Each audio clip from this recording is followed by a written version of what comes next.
Welcome to the Fantasy Champions Fantasy Football Podcast. Here's your host, Morgan Colby and Rick Lemon. What's poppin', Fantasy Champions? What's up? Welcome to the Fantasy Champions Podcast. It is Tuesday, May 26th. My name is Morgan Colby. I got Rick Lemon with me. We are a little bit later today. Just a smidge. Or we try to enjoy the weather. Yeah. No, I wasn't in an office. You were in an office. Yeah. So that didn't work out for me. But anyway, as usual, got a lot to get to in this particular episode.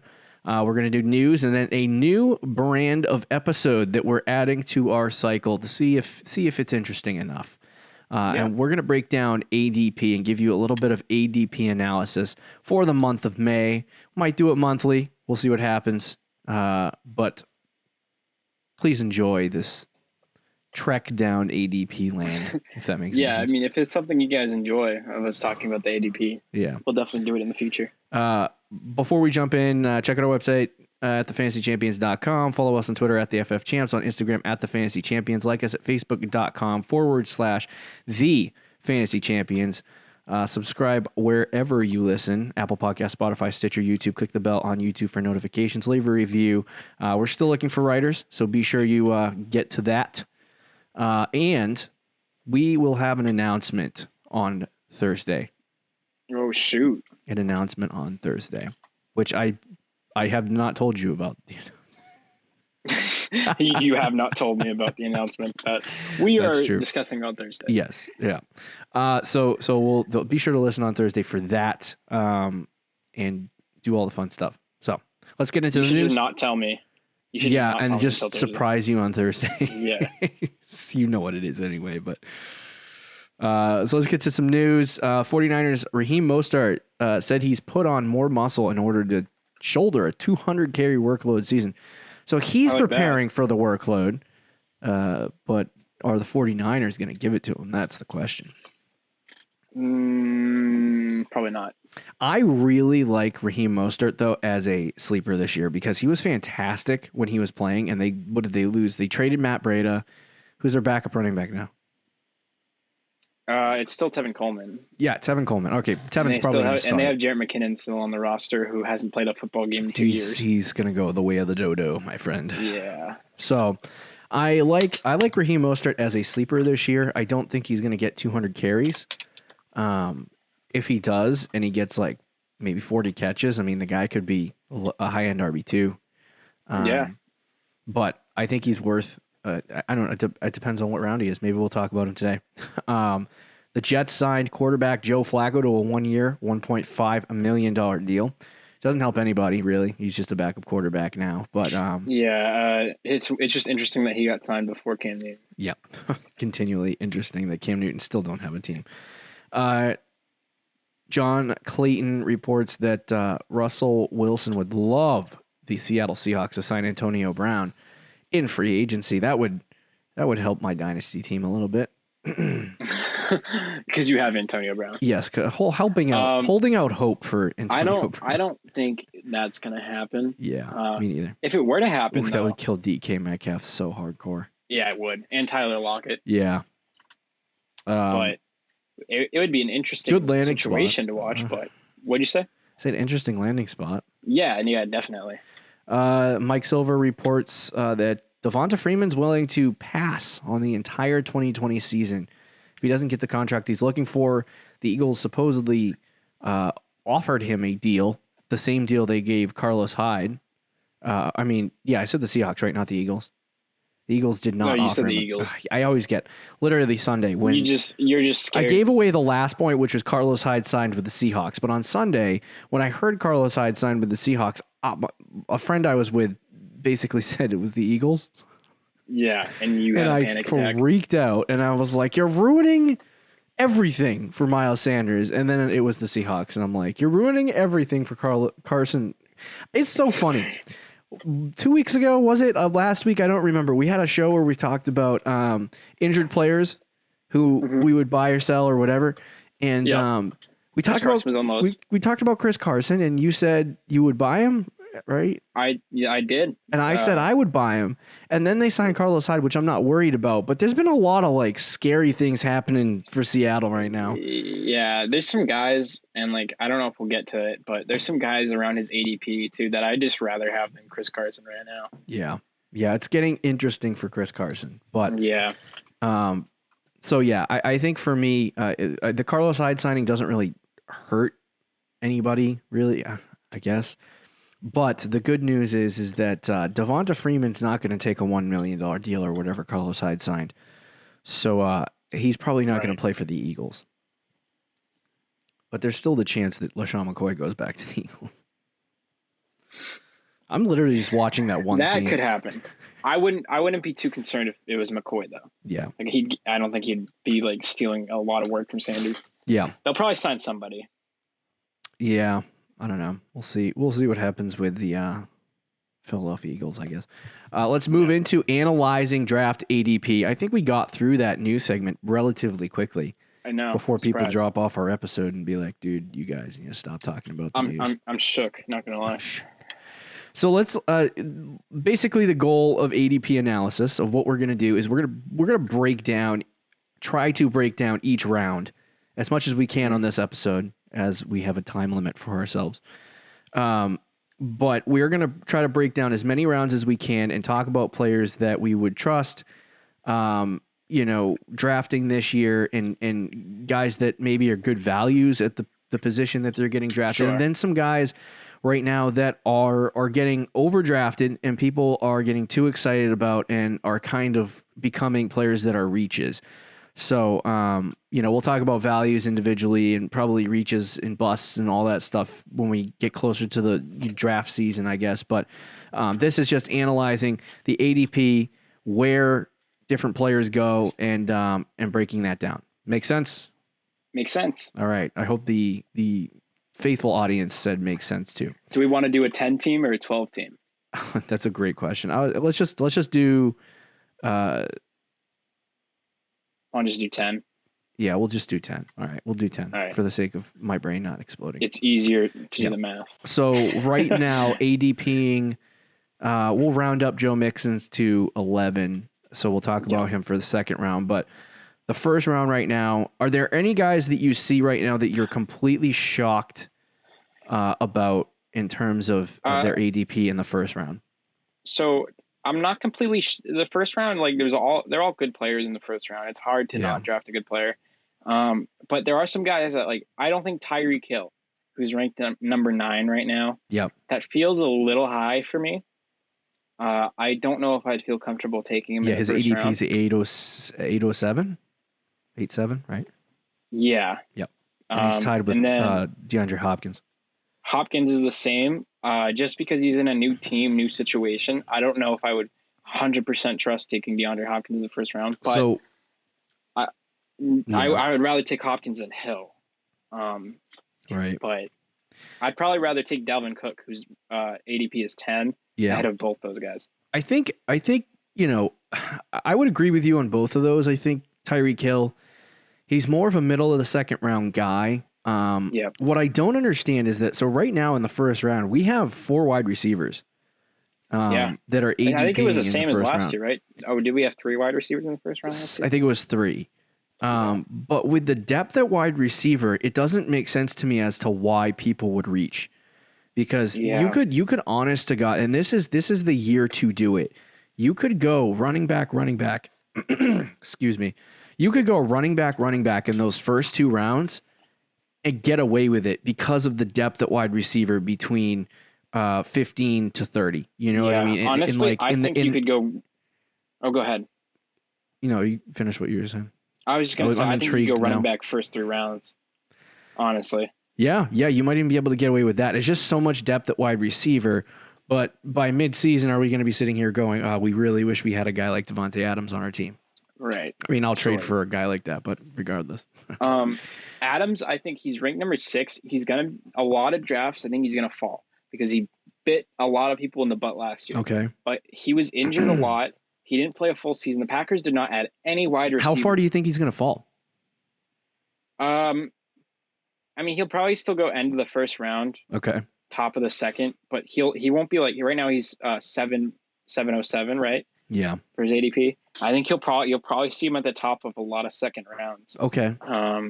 Which I think is a good spot for him because I actually really like Davante Adams this year. Because if he just stays healthy, like the year before in 2018, he was phenomenal. Every single week he was getting 10 plus points a week. Yeah. And he was actually pretty good last year when he played. The problem is he only played like 6 or 7 games. Yeah, and people took him in the first round last year. Right. And people took him in the first round last year and they assumed he was a bust. I'll tell you, I was going to be so a lot happy. of people that are. Not that I'm happy about anyone's injury, but you traded for Davante Adams in like the very game you traded for him. He got a toe injury and was out for 6 I weeks. know. He scored like 20 points that week, though. He did. He was a monster. I think everyone's always trying to peg the Green Bay second, third wide receiver, whoever it's going to be this year. Alan Lazard is ahead of the list for everyone. But then they signed Devin Funches, like that was a big free. Yeah. So I mean, that's their whole offense right there. It's going to be Adams again, and they target him so much that it's like there's no unless Aaron Rodgers takes a noticeable step back. Davante Adams is going to be a wide receiver 1. He's going to be targeted 150, 160 times, easy. If he plays all 16, it's a lock. I think Rodgers is going to be like the same as last year. I think Michael Thomas is going to regress this year. I think people are going to overspend on him, and they're going to get a guy that ends up being maybe the second or third wide receiver overall at the end of the season. I think people are going to overpay for him. Right now, he's ADP 4. He's going 3 in a lot of drafts. I think Adams finishes number 1 in fantasy this year, but not number 1 overall. I mean, number 1 at the wide receiver for wide position. receivers. Yeah. I think that might happen. Or a surprise guy will jump ahead and do it. But outside of that, I mean, I think Adams is okay where he is. The one guy that I am a little concerned about is like you said, DeAndre Hopkins, Tyreek Hill. I'll mention DeAndre Hopkins at 807 as I want to say the 4th wide receiver off the board. It is very concerning to me because I did my projections and based on the totals of last year for wide receivers, I had DeAndre Hopkins at 7 or 8 finishing the season this year. So overall for wide receivers, so to draft him as the 3rd wide receiver off the board, it's a little bit of a reach, in my opinion. But I think I'm not sure. The amount of times that Kyler Murray runs the ball makes it hard to project how often he's going to throw it. Like I thought he was going to throw it 600 times this year. He only threw it like 555, I believe, or 540 or somewhere between that range. And he didn't throw the ball as much as I thought. And then I looked at it and he rushed it 93 times. So I don't know if those were drawn up rushes or if that was just him scrambling.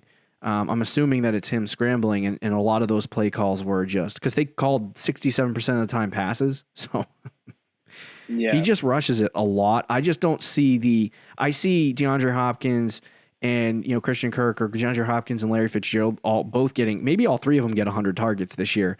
But I have a hard time believing that DeAndre Hopkins is going to get the target share that he got in Houston that would elevate him into that position. I like him in Arizona. I agree 100% on that one. But I've come around on that, and I'm just nervous about it. He's also middle of the pack when it comes to schedule, so it's hard for him. But I don't know that I want to draft him in the first round, knowing that he's going to end up being a low-end wide receiver 1. Right. I don't know if that's a hot take, but anyway. And then Dalvin Cook. I'll say this last thing for the first round because I don't want to spend a million hours on it. But Dalvin Cook as the RB6 off the board is very shocking to me. He was a top 3 running back for a majority of the season last year. Yeah, until he got hurt in like week 14, 15. But before that, for pretty much the whole season, he was. It was like 20 points a game. 20 he was points like the second RB. Yeah, for a while. yeah. He was right behind. He was for the first 6 weeks of the season. He was ahead of Christian McCaffrey. So and when McCaffrey started, doing his thing and getting touchdowns left and right, it started to push Dalvin Cook right down the list. But as the 10th pick off the board, I mean, whoever is drafting 10 in your league or 11 or 12 are getting a steal with Dalvin Cook. Yeah, I mean, I'm thinking in my head like if I had each pick, who would I take? Yeah, I think I would consider taking Dalvin Cook at number like 5, like. Yeah. After McCaffrey, Barkley, Elliott, Kamara, and then I think it would be a debate for me between Cook and Michael Thomas. Like I really like Dalvin Cook, and if you can get him at 10, like you said, I think that's a steal. Okay, let's move on to projected second round picks. We'll throw Joe Mixon in there, even though he's projected first round. So Joe Mixon has been on the climb. I don't want to spend a lot of time on Joe Mixon. He's been on the climb this season. But as the running back 7 off the board, I don't think the hype that the fantasy analysts are shoving into Joe Mixon is translating to ADP changes. I mean, he's higher than I thought he would be, but he might end up falling to the middle of the second round in some leagues, just because last year was a tough year for people who drafted Joe Mixon in the middle of the second round. Especially early on. And then by the time they got to it, like there was not a lot of teams that held on to Joe Mixon, I'll tell you that much. Oh, yeah. So anyway, I think RB7 is you're safe to draft Joe Mixon if you're at the end of the first round or early second. You're okay to draft Joe Mixon. I think it's a good spot for him. I would be uncomfortable if he started jumping into that top 5 running back range ahead of Dalvin Cook, ahead of Derrick Henry. I would be a little bit more uncomfortable with taking him in those spots, but I think he's in a perfect position. Is there anybody in the second round that you're kind of shocked about? I'm not really shocked about this, but there is. I think Patrick Mahomes at 19. You should know by now. I think Patrick Mahomes at 19 and George Kittle at 20 and Travis Kelce at 18 is all a little high. I mean, Travis Kelce's ADP right now is 16.7. When he says 20, like 18, and 17, he means off the board in general. Right, yeah. Like, I understand a lot of people like Kelce, and he was taken in the second round last year, and it didn't, like, kill some people, because he was the number 1 tight end in fantasy again last year, but he's capped off with his total points, and he's not going to score those same amount of points as a running back or receiver. I just don't understand the value of taking somebody like that in the second round when you could take like a running back or receiver. When I did the numbers on Travis Kelce too, he was like a low end wide receiver 1, and him going off the board. In between him and George Kittle going off the board, in between Chris Godwin and Mike Evans at 6 and 7, wide receiver off the board, is tough for me. I think it's a full round too early. Like I don't think you should take a tight end until the end of the third round. Like if you're taking a tight end after the 10th wide receiver off the board is gone, right? That's justifiable. You're okay as long as it's Travis Kelce and George Kittle, and it's not it has to be those two.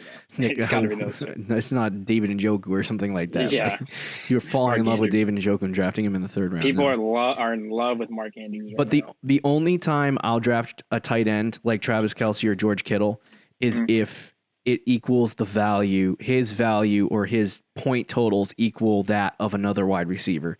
And I just, that his totals don't really mimic a wide receiver 6 finish. So I think for me, I think the reaches are obviously George Kittle, Travis Kelce, Mahomes.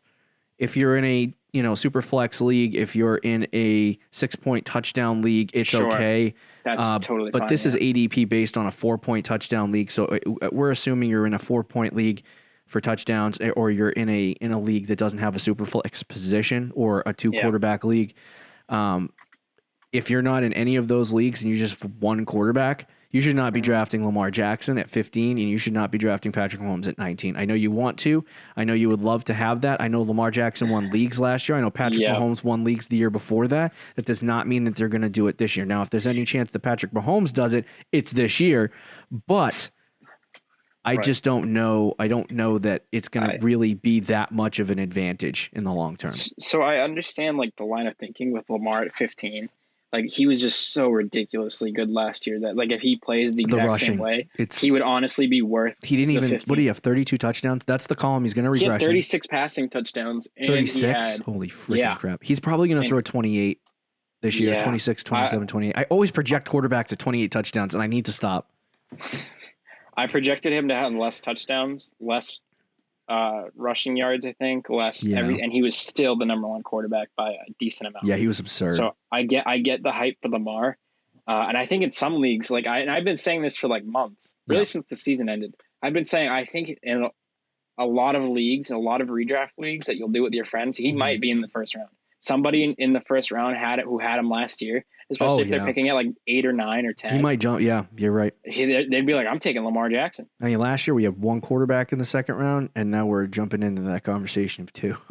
Yeah, it's hard. But I understand that I wouldn't take Lamar at 15. I think you just have other needs that you need to address. But I understand like why people are feeling the way they do with Lamar. Yeah. The final guy I'll note in the second round, Julio Jones.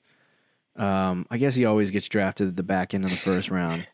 This is But he's wide receiver 5 off the board, which means that if your league is drafting Joe Mixon, Nick Chubb, Josh Jacobs, Dalvin Cook's not in the second round, but they're drafting some of these guys. Like you get a run on running backs of 7 running backs in the first round. There's a good chance that you could snag Julio Jones, who I think is still a top. I didn't believe it I didn't believe it before, but when I statted out the Atlanta Falcons, I'll tell you. You're on my squad? Julio Jones, man, he just can't. He can't be denied. He's not going to score touchdowns like always. Those are going to go to Calvin Ridley. Yeah. But the guy's going to get targeted 160 times. He's going to get his work. Unless he gets hurt, there's no way he doesn't finish in the top 5 of wide receivers. And my only concern with Julio is his age. Like, at what point is he going to hit that wall? For a wide receiver? That's fair. That's very fair. It could be this year, but if it's not, like his value at 14th overall, I think is perfect. Receiver off the middle board. of the second round if you're in 10 team, early second if you're in a 12 team. So because I think he's the same value to me. I honestly think he might be better than Hopkins and Tyreek Hill. I might have him ranked ahead of those guys. So and those guys are going at the end of the first round. So I think snagging Julio in the middle of the second is definitely a good pick. Okay, let's move into the third round. Some guys that I think are really good values. Obviously, Miles Sanders as the RB11 off the board. I really like him. I like Austin Eckler. Haven't got to stat out the Eagles or the Chargers yet, so we're going to see him. But I like Austin Eckler. I really like Kenyon Drake. Fournette. So I can't remember who. Somebody on Twitter sold me on Fournette again. Every year. That's just how it is. It's just how it is. But so 4 running backs in the third round. All guys that are young, all guys that could be RB1s this year on their respective teams. I think your safest bet is probably Leonard Fournette at the running back position, but then you also have, this is where the depth starts coming through at the wide receiver position. In the third round, you're drafting, wide receiver 9, 10, 11, 12 off the board. You have Cooper, Allen Robinson, Adam Thielen, Cooper Kupp. So I mean, for me, I think I'm starting to get this feeling, this strange, gross feeling on Allen Robinson. I know people love him. I know he had a good season. But wide receiver 10 off the board, pick 28. Feels early. It definitely feels early. Feels very early. That's definitely the one that caught my eye the most. I also think Mike Evans is in the same spot every year. And I get he's got Tom Brady now, but I mean, we've talked about this before. Brady values the slot guy, so I think Chris Godwin is going to take a lot of the targets away from him. I think Evans will still be good. I don't know if he's first player off the third round good though. I think he's more of a later third round type of player. Yeah, the excitement's still there for Mike Evans. So and especially with Tom Brady, I think there are 2 sides of the argument, and there are people who are like, "Oh, Brady's a great, accurate thrower, and deep downfield, he's still got one of the best arms in football," and it's true. He's very accurate downfield. Here's the problem: Tom Brady doesn't like to throw downfield. He liked to throw downfield when it was Randy Moss and he was in his 20s. But he's 40 years old, so he's gonna. I feel like Tom Brady always plays a very safe game. That's why he doesn't throw picks. Is that Brady though, or is that the Patriots? We're gonna find out. Yeah, that's true. I mean, it is very uncertain. And if Tom Brady doesn't throw to the outside receiver, then you're wasting a pick on Mike Evans. I'm gonna be honest with you. It's kind of a risky pick. Yeah. And is it worth it when you have guys like Kenny Golladay, Adam Thielen, and Cooper Kupp in this round? I think it's just a little early for him, and I even know Amari a lot Cooper. Of people aren't going to agree with that because Mike Evans is going to go in the late. He's probably going to go in the second round. Yeah, maybe early third, but I just think that's a tad early for him. And I agree with the Allen Robinson take as well.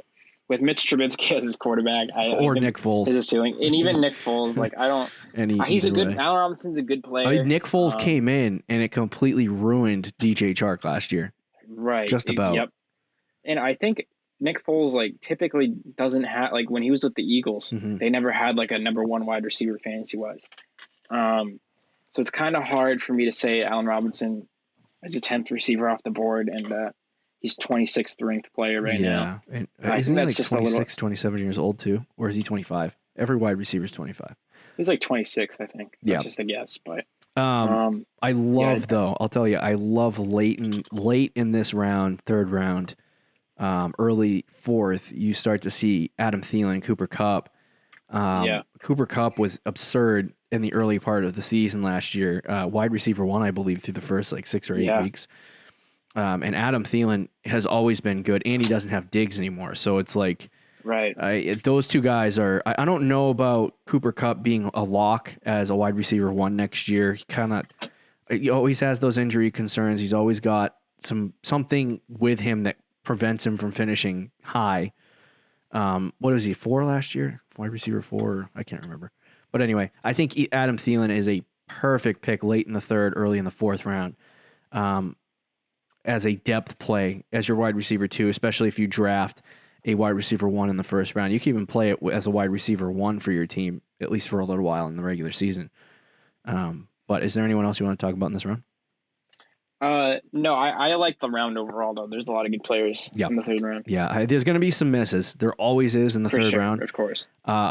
But I think, I think this round of all of them are probably going to change dramatically. Oh, definitely. I think it will too. Some of the guys are going to go up. So fourth round, Chris Carson going in the similar spot as he was last year. Yep. We're starting to see some of the deeper plays. Are there any guys that are surprising to you in this range? I think it's a little surprising that Mark Andrews right now is in the top of the fourth round or higher end of the fourth round, middle of the fourth round. I think that's just too high for him, man. Tight ends, man. Tight ends. That's a full round and a half. Why did they gotta do that? Andrews, in my opinion. A lot of people are going to be shocked that Keenan Allen is as low as he is, end of the fourth round, but he's got Tyrod Taylor as his quarterback. So I think he's kind of in a good spot. I love Clyde Edwards-Helaire. And I'd take him over Chris Carson, that's for sure. Like I think if you can get Clyde in the fourth round, I would I would absolutely do that. So this is where we don't know what we're gonna see out of I do love Clyde, by the way. Don't get me started. This is where we're gonna see if Melvin Gordon is still the RB1. People are noticeably concerned. Yeah, Melvin Gordon right now going ADP of 36. People are noticeably concerned about Phillip Lindsay and his effect on how Melvin Gordon performs, and I don't see it, to be honest with you. They brought Melvin. I hope you're right, dude. They brought Melvin Gordon in to be the RB1. Why would they continue to give the ball to Phillip Lindsay's on his third coaching staff, and he's had to prove it to 3 teams, and now he's got an all-world talent like freaking Melvin Gordon on his team. I know. I hope you're right, because I would. If I'm sitting in that spot again, I would probably take Melvin Gordon again. If I'm sitting at the top, I'd probably take Clyde Edwards-Helaire, but I would take Melvin Gordon over Chris Carson right now, and I'd be nervous as hell about the pick. Yep. Because it's true. It's a risky pick. I think they should commit to Melvin Gordon. They gave him the contract, but Phillip Lindsay's been there for a few years, and I don't know how this Denver coaching staff is going to use it. I just going to use the tandem. They might want to do a split backfield with the 2 guys. So. Yeah. I have no idea. Tied in that exact same slot, DJ Moore, steal the century in the 4th round. Love it. I do like DJ Moore. Yeah. I'm also going to say this. I think I hate to say it because I feel like this is the right spot for Odell, and I really believe in Odell this year. Like I think he's going to get back to his wide receiver 1 status. I don't know if I want to take the risk in the 4th round. I'd rather go with DJ Moore or Clyde Edwards-Helaire or AJ Brown. And I don't know. I hate to say that, but I honestly want Odell on my team, but I'd rather do it in the 5th or 6th round. I feel like it's just a tad too high. I think he's a little bit too high. You're right. I don't know if I think I would still take him over AJ Brown, and Keenan Allen. Okay. But there Keenan are some Allen players should be like a 6th round pick, to be honest with you. Yeah. Love but you, Keenan. some guys behind him, like Le'Veon Bell, I would take over him. I know you call me crazy, but I think Devin Singletary. You still in the Devin Singletary trade? There are some players that we might get into that I would take over Odell. So yeah, I think that might be a tad high for me, but he's going to keep moving up. Yeah, he's probably going to end up being like a 3rd round pick. Yeah, I do like. There's 3 wide receivers in this round, young, talented, ready to explode on the scene in this round. Yeah. DJ Moore, Cortland Sutton, and AJ Brown. Which one do you have? Which one do you want? Out of those 3, I want DJ Moore. Okay, rank them. And I DJ Moore, AJ Brown, then Cortland Sutton. I forgot to mention that. Agreed. I was super high on Cortland Sutton like before the draft, and then they drafted 2 wide receivers, including Jerry Jeudy. I don't think it's going to hurt Cortland Sutton as much as we think it's going to hurt him, but it's definitely an indicator of like they didn't want Deshaun Hamilton in the slot. That's right. Sure. They needed. And is Drew Lock going to be good enough to get Cortland Sutton and Jerry Jeudy and KJ Hamler? Like, I don't think he will be. I at least for year 1, I think Cortland Sutton this year is going to get a little bit. People are going to be really high on him and just overvalue him a little bit. But he's probably the last guy I would talk about. But yeah, DJ Moore is my favorite of those 3 young guys.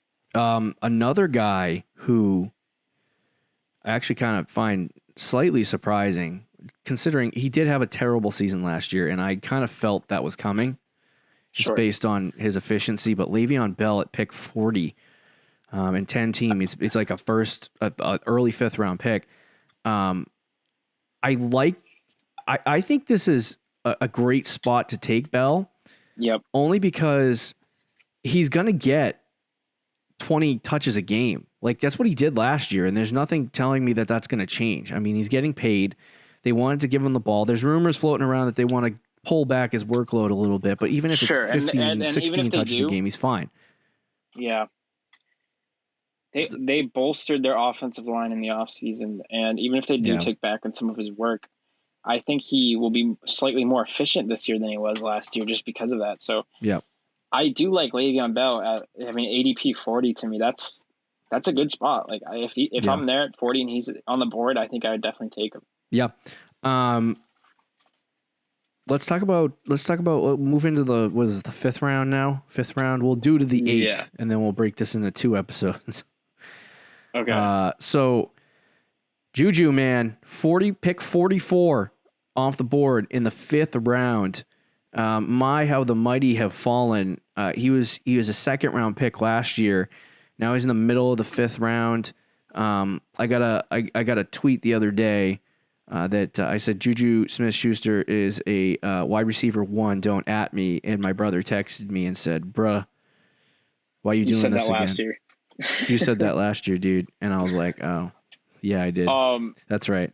I'm saying it again. I like Juju Smith-Schuster, and I think with Big Ben back and an improved Deontay Johnson, it's gonna mean good things for Juju Smith-Schuster. I'll tell you that much. I think this is one of those deep picks. Him and Calvin Ridley at pick 44 and 40 or 43 and 44 are both great selections if you're in need of a wide receiver too. Yeah, I mean, this is a great round. I'm just looking at the players going in the 5th round. There's really not a player. There's one guy who I look at. I think that's too early for me. That's Dak Prescott. Yep. 3rd quarterback off the board. I get that. I think he's probably as he should be. I just think his ADP 49. Dak is so confusing, dude.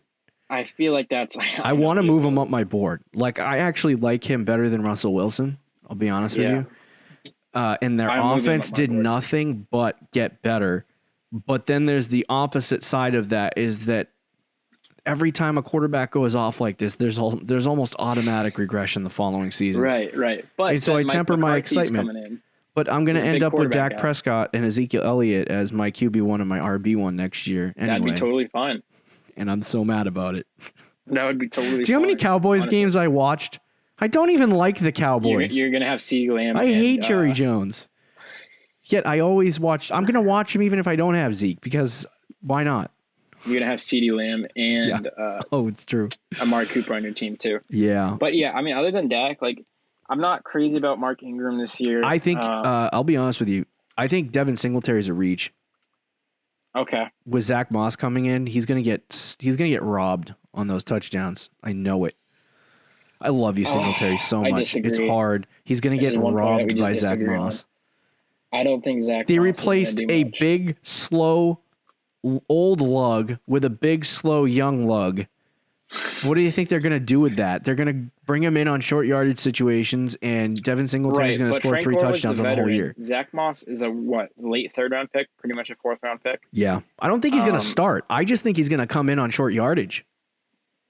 So even if he does, how many touchdowns do you think Zach Moss is really going to take from Singletary? Goal line. I don't know, how many did Frank Gore have last year? I can look it up. You think he'll have the just same match that? I really do. I don't think he's going to have a great fantasy season, but I think that there's going to be a real situation where. So Frank Gore, you want to know how many touchdowns Frank Gore had? How many? 2. Oh, freaking A. How many does Singletary have? That's a good question. I think you're like, dude. Well, here's the thing about Devin Singletary that I don't think you have been taken into account. He is a great receiving back. Yep. He only had 2 as well. Jeez. Yeah, he had 2 receiving touchdowns. How many rushing touchdowns did they have as a team? Minus freaking Singletary averaged 5.1 yards per carry. Absurd. I'm not saying he's not good. I'm saying the Bills are stupid. I get the line of thinking, and I do agree. I think the Bills. And I think they're going to be worse.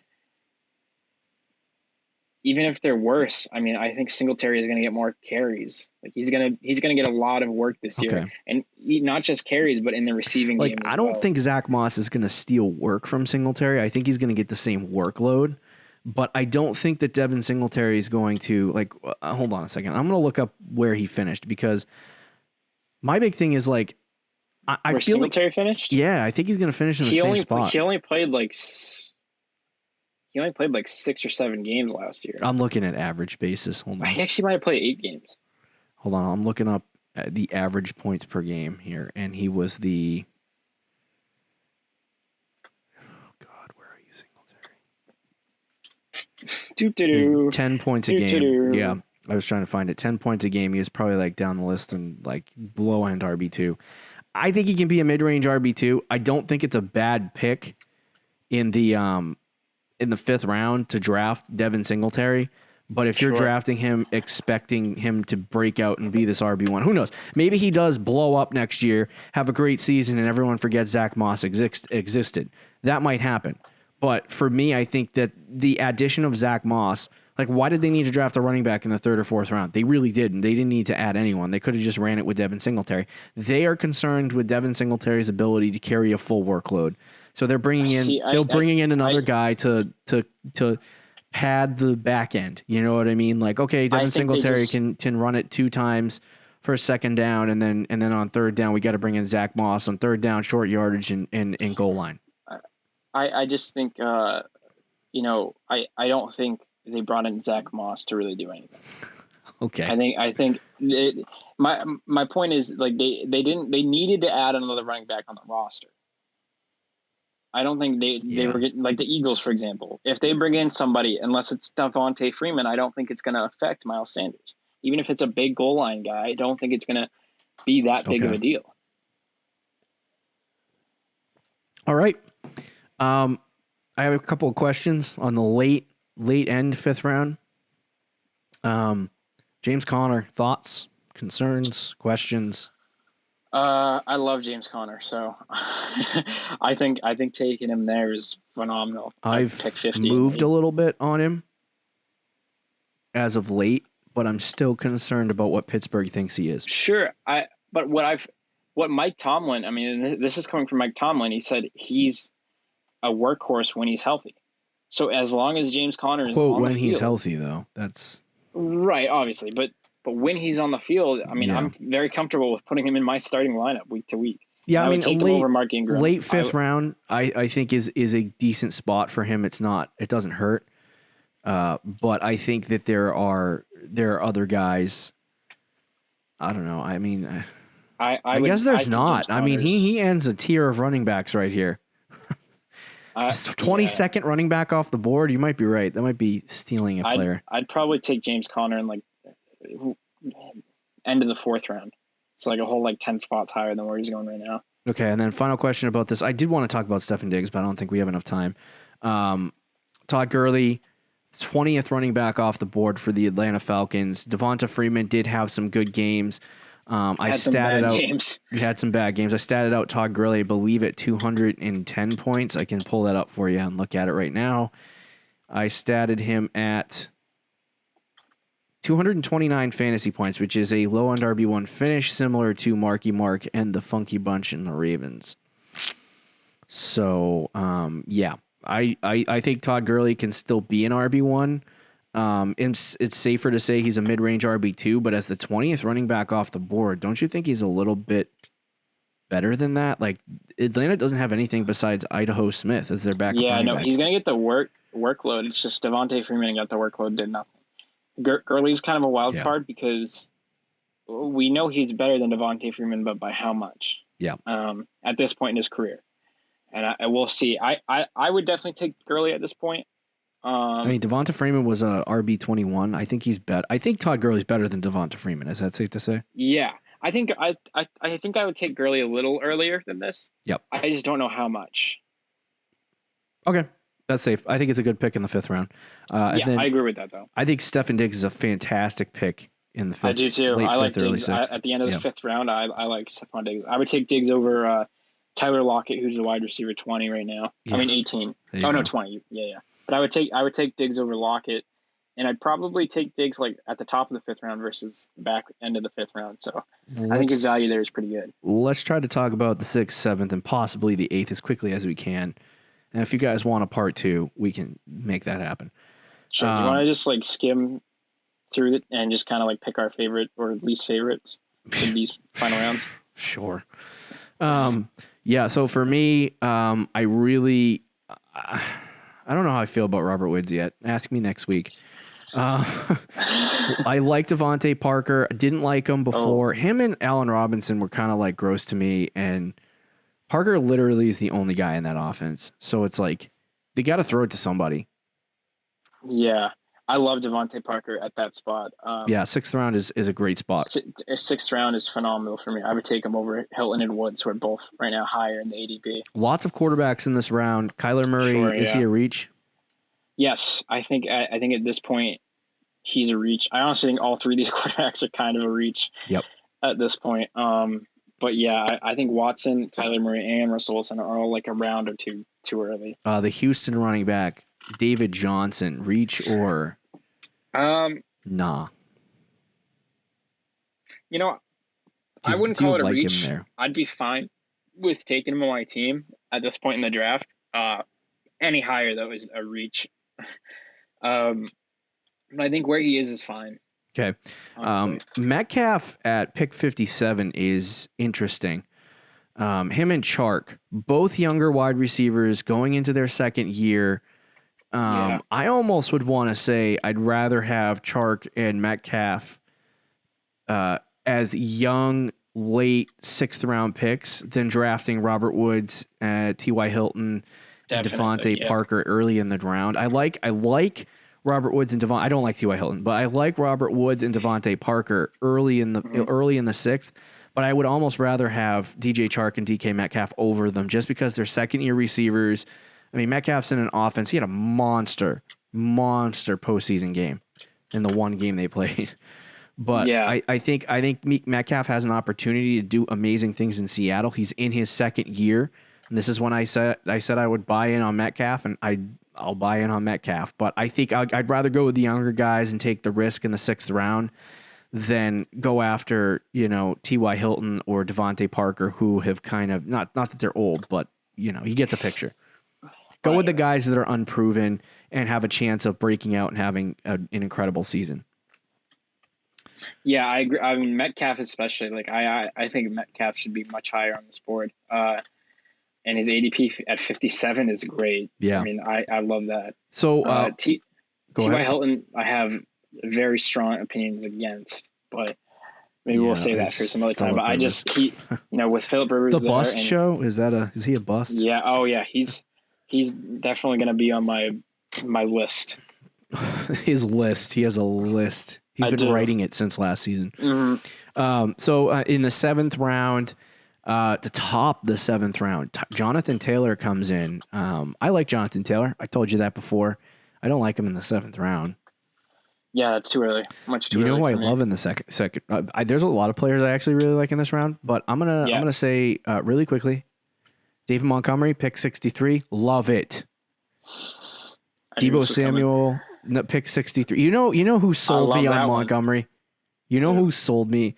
It was oh god, what's his name? I can only remember his nickname. But anyway, a guy on Twitter sold me on David Montgomery. He's been a huge fan of David Montgomery for a while. I wish I could remember his name. I really go. He's a higher up on Yahoo Sports, and I can't remember his name. He's not anymore, but anyway. So he's a huge David Montgomery fan, like myself. And I was reading. I kind of was hesitant on David Montgomery this year just because of how he performed last year. Sure. Anybody that's in the 7th round right now that's going to get 250 plus touches next year should be drafted. I don't care how bad or good you think he's going to be. If he's going to touch the ball 250 times, you're going to get an automatic RB2. And if he has a really good season next year and breaks out, then David Montgomery ends up being, a top 7-8 back. But like, it's worth the risk in the 7th round. I'll tell you that much. You don't find a running back in the 7th round that often that is going to get that workload, and you can start like day one. Yeah, like I'm not even the biggest David Montgomery fan, especially compared to you. But like, I've changed my mind. I don't think he's that great of a player. I think he's a good player, but I think he's Frank Gore. He's what Frank Gore was his whole career, a high end RB2. But I think in the 7th round, that's a great spot. But the guy who really catches my eye here is Deebo. My feelings on Deebo Samuel. Of course. He's the number 1 wide receiver on that team right now. Yep. They lost Emmanuel Sanders. He was a rookie last year. He's going into year 2. He had a big playoffs, a big Super Bowl, a really good rookie season overall. And he's an older rookie wide receiver too. So going into his 2nd year shouldn't be like a big jump for him. I mean, it should be a big jump for him because he's already entering the prime of his career, starting this year. Deebo and McLaurin in this round are guys to keep an eye on. Yeah, for sure. I absolutely love Deebo. I would be ecstatic if I could get him here in the 7th round. Yeah, I think he's probably going to move up to the 5th. Would be my guess. Yeah, I think 5th round seems. I would be one to say stay away from Jarvis Landry or Michael Gallup, but with the price tag of wide receiver 30, not really a horrible place. Yeah, I don't mind Landry there. I don't like Gallup. People love Gallup right now. I don't know why. It's because I think CeeDee Lamb. It's because everyone is talking about CeeDee Lamb and that Michael Gallup's actually going to be the 2nd wide receiver. And I disagree. I disagree too. They gave CeeDee Lamb 88. That's the dynasty. That's the dynasty people talking up players on their fantasy team because they want them to succeed. Right. Yeah. I would avoid AJ Green in this round. I would avoid Hunter Henry. Okay. All right. I wasn't going to bring up the tight ends or quarterbacks, but. I would avoid Hunter Henry. I think Hunter Henry is a great tight end, but horrible situation. He said he's going to play through his contract, I believe. So his franchise tag, I mean. So that's good news. That's good to know, yeah. Final round that we'll talk about on this show. This is where maybe Rick would start considering drafting a quarterback. For me, though, I'm avoiding the freak out of that. I'll just talk about some guys I love in this round. I would say probably Darius Geis and Marquise Brown, and that's it. Yeah, I mean, if the draft went like this, I would not draft a quarterback here because I don't think I would want to draft Matt I might Ryan actually reach on a guy I like. Matt Ryan, maybe I would consider taking here, but I'm kind of with you. The only guys I really like is or I'd consider taking is Darius Geis and Hollywood Brown just for the upside. Yeah, I mean, carry on maybe 8th round. But if that's Swift, actually, to be honest with you, in this, for me, I don't like to write off players altogether. Like if you're in the 8th round and you're looking for a tight end, do not draft Austin Hooper. Please, for the love of God, do not draft Austin Hooper. I don't even know why that's. Tyler Boyd's too early. It's a tight end 7, but you're wasting so much draft capital on a guy that is going to completely poop his pants this year. Yeah. I think guys like Kerryon and Marlon Mack, decent players to have on your team, and I think they're low-end RB2s next year. They're guys that you can slide in bench spots, and if you need a flex, you can play them. So they're decent. Like at this spot, it's a safe pick. Right. To me, that's a very safe pick. Would you rather have Marlon Mack or Kerryon? I would rather, at this point, I'd probably rather have Marlon Mack. And I'll say, because I think Marlon Mack's probably going to start week 1. And I think Kerryon's going to end up being James White in the Detroit Lions offense. I really do. I think he's just going to be a pass-catching running back. I mean, if they do that, then I love DeAndre Swift. Yeah. DeAndre Swift, I mean to say. I said Jonathan Taylor. Yeah, so I think Taylor is probably going to play second fiddle, or they said 1-2 punch. He's going to be the second punch for Indy. So at least for the first half of the year. Chance Kerryon could start when he's healthy. So I'd probably do Kerryon, but not bad choices. If you want to play it safe. No, it's fine. For me in the 8th round, you're going to most likely not hit on this pick anyway, so I might as well just take a shot in the dark. You draft Darius Geis as the RB30 off the board, and he ends up being a top 15 running back. You're feeling great about yourself. Last year, he was relatively decent in the time that he played. And now he has Mr. What's his name? Why does his name always escape me? Ron Rivera. Right. He has Ron Rivera as his head coach. Good pass catching back, good on the ground. So he's if he takes over the Christian McCaffrey role on the Ron Rivera offense, he could have a really good season this year and put up a lot of work. But the question is, he's one injury away from just being completely done. Yep.